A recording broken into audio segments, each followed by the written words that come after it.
কোন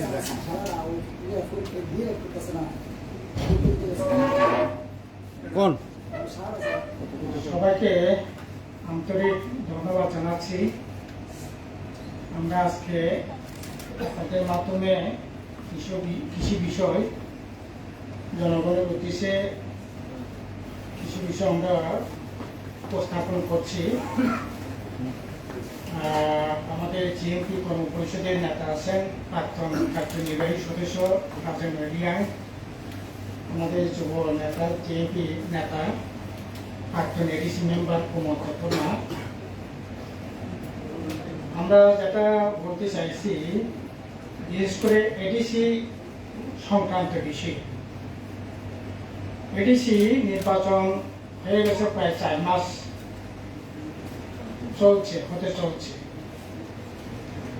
এবং কার্যনির্বাহী যে নতুন যে কমিটি 2026 এডিসি নির্বাচনে ত্রিপুরা মাথা 28টার মধ্যে 24টা প্রায়, বিজেপি 4টা প্রায়, 27শে এপ্রিল এডিসি মেম্বার হিসেবে শপথ গ্রহণ করে 6ই মে কার্যনির্বাহী বিশেষ করে অনারেবল চিফ এক্সিকিউটিভ মেম্বার শপথ গ্রহণ সহ একজন চেয়ারম্যান, একজন এক্সিকিউটিভ মেম্বার সে শপথ গ্রহণ করে 3 মাস হয়ে যাচ্ছে, এখনও পূর্ণাঙ্গ এক্সিকিউটিভ কমিটি গঠন করা হয়নি। পূর্ণাঙ্গ না হোক, অন্তত পক্ষে কোরাম যাতে হয় সেরকমভাবে এক্সিকিউটিভ কমিটি গঠন করা উচিত ছিল। কিন্তু 3 মাস প্রায় শেষের পথে এখনও কেন, কি কারণে এই এক্সিকিউটিভ কমিটি গঠন করা হচ্ছে না? এই এক্সিকিউটিভ কমিটি গঠনের জন্য কি সুপ্রিম কোর্টে যেতে হবে? আসলে আমাদের জানা নাই। আমরা এতে নতুন এক্সিকিউটিভ কমিটি গঠন না হওয়াতে নীতিগতভাবে কোনো ধরনের সিদ্ধান্ত নিতে পারছে না, সিদ্ধান্ত নেওয়া যাচ্ছে না। এতে জনগণের যে স্বার্থ রক্ষা করবার যে কথা ছিল, অর্থাৎ এডিসি এলাকার যে উন্নয়ন, এক কথায় বলে যেতে পারে মুখ থুবড়ে পড়েছে। একটা দৃষ্টান্ত আপনাদের সামনে, বড় ফার্ম, শুকরের ফার্ম, মুরগির ফার্ম, গরুর ফার্ম, মহিষের ফার্ম ছিল। এই চলতি মাসেই তদারকির অভাবে 72টা সেখানে শুকর মারা গেছে, যেখানটায় 2020 পর্যন্ত প্রায় 4000 মাদার শুকর ছিল এবং এই শুকর ছানা প্রায় বলা যেতে পারে 35-40 হাজার শুকর ছানা, শুকরের বাচ্চা সেখানে প্রজনন হতো। আমরা বিভিন্ন রাজ্য সরকার বিভিন্ন ব্লকগুলোতে এডিসি তার প্রয়োজনে এগুলিকে ব্যবহার করা হতো। কিন্তু এখন এই মাসে 72টা মারা গেছে এবং এখন সর্বসাকুল্য মাদার এবং বাচ্চা মিলে 35টা আছে, যেখানে 4000 মাদার এবং বাচ্চা 35 থেকে 40 হাজার থাকার কথা। আপনার 7টা ব্লকে 30টা রুম আছে, প্রায় 4000, 4500 রাখার মতো ক্যাপাসিটি আছে। এখন সর্বসাকুল্য মাত্র 5000 35টা আছে। একইভাবে মুরগিরও প্রায় সেখানে বছরে আপনার 50 থেকে 60 হাজার সেখানে মুরগির ডিম থেকে মুরগির বাচ্চা সেখানে ফোটানো হতো। আমরা একটা সময় মণিপুর, মিজোরাম এই পার্শ্ববর্তী রাজ্যগুলি পর্যন্ত মুরগির ছানা আমরা সাপ্লাই দিতাম, কিন্তু এটাও একেবারে সবটাই এখন শেষ। এই মাসে আপনার মুরগি বাচ্চা 1240টা সেখানে ক্রয় করে এখন এটা বাচ্চা আছে, বাকি সবটাই শেষ। আপনার গরুর ফার্ম ছিল, গরুর ফার্ম শেষ। মহিষের ছিল, মহিষ শেষ। এবং কি পর্যায়ে এই শূকরগুলো মারা গেছে আমি আপনাদের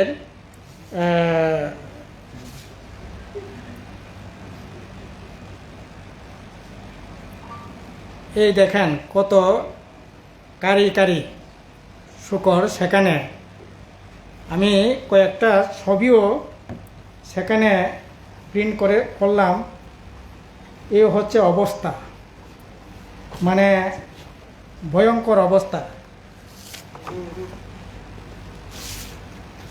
এই হলো শূকরের অবস্থা, যেখানে মাদার সহ মিলে প্রায় 45 থেকে 50 হাজার শূকর ছিল, এখন মাত্র 35টা শূকর আছে।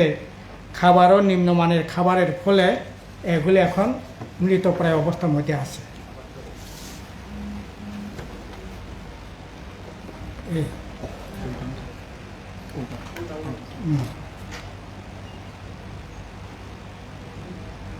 আপনারা চাইলে আমি মোবাইলের যে এটা ভিডিওটা পাঠিয়ে দিতে পারি। কাজে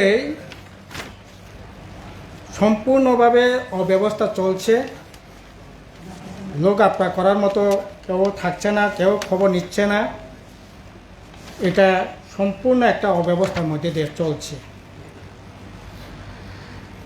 এটা হচ্ছে 2 নম্বর। 3 নম্বর আমাদের বক্তব্যটা হচ্ছে, আপনারা জানেন গত কিছুদিন আগে এই রাজ্যে বিভিন্ন স্থানীয় কিছু পত্র পত্রিকায় এডিসি দুর্নীতি টেন্ডার, বিনা টেন্ডারে 27 কোটি টাকার বেনিয়মী কাজের কথা বিভিন্ন স্থানীয় সংবাদ মাধ্যমে বেরিয়েছিল। কিন্তু আমরা লক্ষ্য করলাম এডিসির তরফ থেকে তার কোনো বা প্রতিবাদ বা ঘটনা সম্পর্কে কোনো ধরনের অবগত করা হয় নাই। নিশ্চয়ই কোনো না কোনো বিষয় সেখানে আছে। আমাদের দাবি হলো এই 27 কোটি টাকার বেআইনি বা বিনা টেন্ডারে যে সমস্ত কাজের কথা স্থানীয় বিভিন্ন পত্রে যেটা উঠেছে, এটা সঠিক তদন্ত করে প্রয়োজনীয় ব্যবস্থা গ্রহণ করা হোক, প্রকৃত ঘটনা জনসমক্ষে প্রকাশ করা হোক। 4 নম্বর হলো, ইতিমধ্যে রাজ্যে একটা হোমিও কলেজ সেখানে স্থাপনের জন্য স্যাংশন বা সরকারের তরফ থেকে সেখানে অনুমোদন দেওয়া হয়েছে। এই হোমিওপ্যাথি যে মেডিকেল কলেজ, হোমিওপ্যাথি যে কলেজ যেটা হওয়ার কথা, এটা এডিসি হেডকোয়ার্টারে অলরেডি 2 একর জায়গা জুড়ে রিজিনাল একটা হসপিটাল আছে, হোমিও হসপিটাল। এটাকে ভিত্তি করে অলরেডি এডিসি প্রশাসন থেকে 2017-18-তে আপনার প্রায় 3 হেক্টর জায়গা, আর এখন যে জায়গায় হসপিটাল আছে এটা হচ্ছে 2 একর জায়গা। প্রায় সব মিলালে পরে আপনার 23-24 কানির মতো জায়গা এডিসি, এটা হেডকোয়ার্টারের জায়গা এই কলেজের জন্য, হসপিটালের জন্য। এটা আপনার হোমিওপ্যাথি কলেজের জন্য এই জায়গাটাকে ওই হোমিওপ্যাথি যে দপ্তর আছে এটা তাদের হাতে এই জায়গাটা দেওয়া হয়। কিন্তু এই কলেজ নাকি এখন এই জায়গায় হবে না, অন্যত্র হবে। অন্যত্র হোক, এটা আপত্তির কিছু নাই। কিন্তু এডিসি এলাকায় যেহেতু জায়গা চিহ্নিত করা আছে, আমাদের জোর দাবি হচ্ছে এই ইতিমধ্যে আপনারা সবাই জানেন 2026-এ নির্বাচনের প্রাককালে প্রায় 200 কাছাকাছি সেখানে বেআইনিভাবে এডিসিতে নিয়োগ হয়েছে। এটা রাজ্যের সকল অংশের মানুষই জানেন। কোনো ধরনের ইসি এক্সিকিউটিভ কমিটি অ্যাপ্রুভাল নাই, ফিনান্সের কোনো অ্যাপ্রুভাল নাই, কোনো ধরনের আপনার অ্যাডভার্টাইজমেন্ট নাই, ইন্টারভিউ নাই, কিন্তু তাদের চাকরি হয়েছে রেগুলার পোস্টে। কাজে এখন শোনা যাচ্ছে এই ঘটনাকে দামাচাপা দেওয়ার জন্য তারা আপ্রাণ চেষ্টা করে চলছে। ইতিমধ্যে শোনা যাচ্ছে মহামান্য রাজ্যপালের কাছেও নাকি তারা রিপোর্ট পাঠিয়ে দিয়েছে। তাদের যেটা চাকরি হয়েছে অনলাইনে ব্যাংকের মাধ্যমে হয়, ব্যাংকে আপনার রেজাল্ট যে সিট আর আপনার কি ব্যাংকের যে স্যালারি যে স্টেটমেন্ট, এটা অন্তত পক্ষে তাদের অ্যাপয়েন্টমেন্ট বেআইনি চাকরি, এই বিষয়ে কোনো সন্দেহ নাই। এই চাকরি বাতিল করে স্বচ্ছতার সহিত এই চাকরিগুলো পুনর্নিয়োগের ব্যবস্থা করা হোক।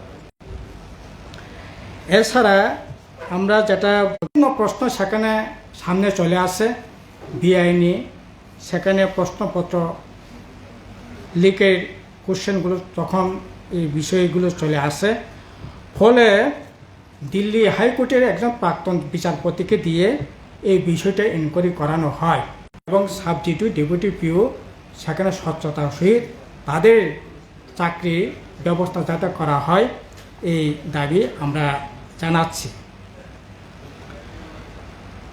আরও কতগুলি বিষয় আপনাদের মাধ্যমে রাজ্যবাসীর নজরে আনতে চাইছি। ফাউন্টিং 14,57,00,000 টাকায় ব্যয়ে এই ফাউন্টিংটা মহা ধুমধাম করে উদ্বোধন করা হয়েছিল, কিন্তু 15 দিন চলার পর এটা সম্পূর্ণ বন্ধ অবস্থায় আছে। আজকে প্রায় 4 মাস ধরে এটা বন্ধ। কেন বন্ধ হবে? কেন, কিসের ভিত্তিতে এই ফাউন্টিং এখন জিন্দাল কোম্পানি তারা পরিচালনা করছে? তাহলে জিন্দাল কোম্পানি কিসের ভিত্তিতে বা এটা বরাদ পেল? এটা কি টেন্ডার হয়েছে, ওপেন টেন্ডার হয়েছে, কিসের ভিত্তিতে? আর 15 দিন চলার পর এটা কেন বন্ধ? এটা আসলে এর মধ্যে একটা আসলে স্বচ্ছতা নিয়ে প্রশ্ন আছে। আমরা বলছি ইটিংয়ের ব্যবস্থা করা হয়েছে, কিন্তু দুর্ভাগ্যের বিষয় হচ্ছে এডিসি হেডকোয়ার্টারে এডিসি প্রশাসনের এক্সিকিউটিভ ইঞ্জিনিয়ার পর্যন্ত আপনার পাওয়ার ডিপার্টমেন্টের একইভাবে সোলার লাইট, প্রতিটা সোলার লাইটের 84,000 টাকা খরচ করে প্রায় 2.5 কোটি টাকা খরচ করে সোলার লাইটের ব্যবস্থা করা হয়েছে। ভালো কথা, কিন্তু এই সোলার লাইটও এটা করেছে বন দপ্তর। যারা যেটা করবার কথা তারা করছে না। এই যে ফাউন্টিং, এটাও করছে শিল্প দপ্তর। তো এই সমস্ত কাণ্ড কারখানায় আসলে এডিসিতে যেটা চলছে এটা মানে অভূতপূর্ব অবস্থায় সেখানে চলছে, অথচ এডিসি বন বিভাগের লোক, শিল্প দপ্তরের লোক, তারা এই সমস্ত কাজ করছে। ইঞ্জিনিয়ার তো আছে, মোট 51 জন ইঞ্জিনিয়ার আছে। এটাও কি বলবো, এটা আমাদের প্রশাসনিক যে কাঠামো, এটা হচ্ছে পিরামিড সিস্টেম। পিরামিড সিস্টেম, নিচেটা থাকবে, উপরটা সরু থাকবে, এখান থেকে আসবে। এটা পিরামিড সিস্টেম না হয়ে এটা খেজুর গাছের মতো প্রশাসন হয়ে গেছে। একবারে আগা মাথা সবই হলো সমান। 51 জন জুনিয়র ইঞ্জিনিয়ার ছিল, তাদের মধ্যে এখন 7 জন হচ্ছে এক্সিকিউটিভ ইঞ্জিনিয়ার, 30 জন হচ্ছে এক্সিকিউটিভ ইঞ্জিনিয়ার, আপনার অ্যাসিস্ট্যান্ট ইঞ্জিনিয়ার হচ্ছে 14 জন, জুনিয়র ইঞ্জিনিয়ার কোনো ধরনের জুনিয়র ইঞ্জিনিয়ার থাকছে না। এটা কি ধরনের প্রশাসনিক অবস্থা ব্যবস্থা? এটা কিছু লোককে পাইয়ে দেওয়ার জন্য, প্রমোশন দিয়ে তাদেরকে খুশি করবার জন্য এগুলি করা হচ্ছে বলেই মনে হয়। নাইলে অ্যাসিস্ট্যান্ট ইঞ্জিনিয়ার থাকার কথা, এখন এটা আছে 14 জন, বাকি সব আপনার এক্সিকিউটিভ ইঞ্জিনিয়ার হয়ে যাওয়াতে অ্যাসিস্ট্যান্ট ইঞ্জিনিয়ার থাকছে না, আর জুনিয়র ইঞ্জিনিয়ার তো নেয়ই। এই হচ্ছে তুলকিলাম প্রশাসনের অবস্থা। এছাড়া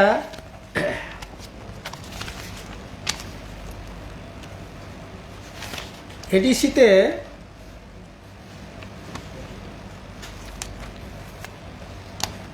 এডিসি প্রশাসন বলছে তাদের টাকা পয়সা রাজ্য থেকে পাওয়া যায় না, টাকা পয়সা কম, কিন্তু তা সত্ত্বেও আমরা দেখলাম শিলংয়ে একটা বাড়ি 30 বছরের জন্য লিজ নিয়েছে 5.5 কোটি টাকা। কিসের জন্য, কেন, কার জন্য এই বাড়ি মানুষ জানে না। কি কাজে ব্যবহার করবে এই বাড়িটা? বলছে টাকা নাই, অথচ যতটুকু শোনা গেছে একজন লোকের পুরান বাড়ি, এটা রিপেয়ারিং করে 5.5 কোটি টাকা 30 বছরের জন্য লিজ নিয়ে এই বাড়িটাতে এখন কিসের কি কাজে ব্যবহার করা হচ্ছে কিছুই মানুষ জানে না, কিন্তু এই সমস্ত ঘটনা এখন ঘটছে। আপনার এডিসিতে এখন তো ঠিক আছে, ত্রিপুরা মতো এখন এনডিএ শরিক হয়েছে, রাজ্যেও তারা এখন শরিক দল হিসাবেই কাজ করছে বেশ কয়েক বছর ধরেই, কিন্তু আমরা এতদিন জানতাম না এনডিএর মেম্বার হয়েছে, বিজেপি শরিক দল হিসেবে কাজ করছে। তাহলে টাকা পয়সার তো অভাব থাকার কথা না, টাকা পয়সা অভাব না থাকলে টাকা তো পাওয়ার কথা। এখন ফাইন্যান্সিয়াল ইয়ারে 4 মাস চলছে, এই জুলাই মাসে আজকে হচ্ছে 28 তারিখ, অগাস্ট মাস আসলে পরে প্রায় বছরে অর্ধেক চলে যাবে। তো সেই জায়গায় টাকা পয়সা কীরকম আসছে না আসছে এটা তারাই জানে, কিন্তু এখন পর্যন্ত একটা কোনো ধরনের উন্নয়নমূলক কাজ যেমন করছে না, তেমনি 4 শতাধিক পেনশনার, তাদের পেনশনের ব্যবস্থাও হচ্ছে না। আমাদের জোর দাবি হলো যারা পেনশনের টাকা এখনও পায় নাই, এই পেনশনের টাকা যত তাড়াতাড়ি সম্ভব তাদের টাকা দিয়ে দেওয়ার জন্য, মিটিয়ে দেওয়ার জন্য আমাদের দাবি থাকবে। ওরা বলছে টাকা নাই, কিন্তু সেখানে প্রচুর টাকা খরচ করা হচ্ছে বিভিন্ন ইয়েতে। আপনার এডিসিতে এখন আইনি পরামর্শ দেওয়ার জন্য দিল্লি হাইকোর্টের প্রাক্তন বিচারপতি গৌরব কেজরিওয়াল মাসে 1,27,000 টাকা বেতনে তাকে নিয়োগ করা হয়েছে। বেশ কয়েক বছর ধরে এই অ্যাপয়েন্টমেন্টটা আছে, এখনও জারি আছে। একইভাবে হায়দ্রাবাদের হাইকোর্টের প্রাক্তন বিচারপতি বিপি 22 তাকেও বছরে 26 লক্ষ টাকা তাকেও সেখানে চুক্তিতে নিয়োগ করা হয়েছে। আর আমাদের রাজ্যের একজন অ্যাডভোকেটটা আসেনই ভাস্কর দেববর্মা, তাকেও সেখানে বেতন ভাতা দিচ্ছে, গাড়ি ঘোড়া দেওয়া হচ্ছে। আর এই যে গৌরব কেজরিওয়াল এবং বিপি 22 তারা যখন আসে তাদের হোটেলে থাকা, গাড়ি ঘোড়া দেওয়া সব কিছু ব্যবস্থা করতে হচ্ছে। আসলে তারা এসে কি কাজ করছে? এত কারি টাকা খরচ করে তাদেরকে নিয়োগ দেওয়া হচ্ছে, তারা কি করছে? অথচ তাদের যদি এরকমই যদি আইনের পরামর্শ দিয়ে থাকে তাহলে তো এরকম বেআইনি নিয়োগের বিষয়গুলো সামনে আসার কথা না। এই যে 27 কোটি টাকার বেআইনি, মানে বিনা টেন্ডারে যে সমস্ত বেআইনি কাজকর্মগুলো হচ্ছে, এগুলো তো হওয়ার কথা না। এত টাকা খরচ করে আইন পরামর্শদাতাদের নিয়োগ করা হচ্ছে, কিন্তু এত সত্ত্বেও আমরা দেখছি এগুলি কিসের ভিত্তিতে, কেন, কি প্রয়োজন তাদের নিয়োগ করা হচ্ছে, এটাও আসলে খোলাসা করে বললে পরে মানুষ জানতে পারত।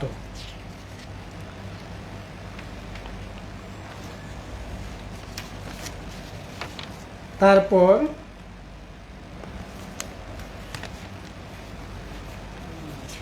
এডিসিতে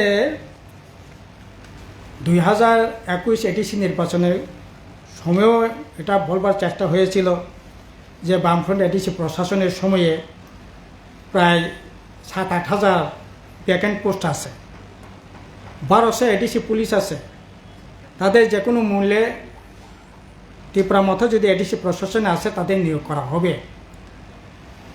কিন্তু আমরা দেখছি নিয়োগের কি অবস্থা, অনেকগুলি ইন্টারভিউ নেওয়া আছে,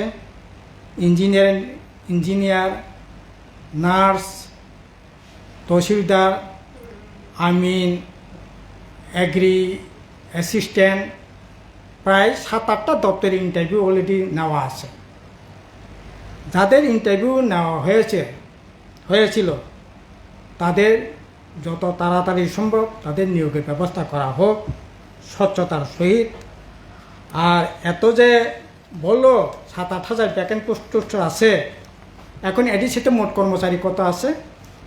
এখন এডিসিতে মোট কর্মচারী আছে 3,923 জন, অথচ 2020 এডিসি বামফ্রন্ট প্রশাসন পর্যন্ত প্রায় 6,000 কর্মচারী ছিল।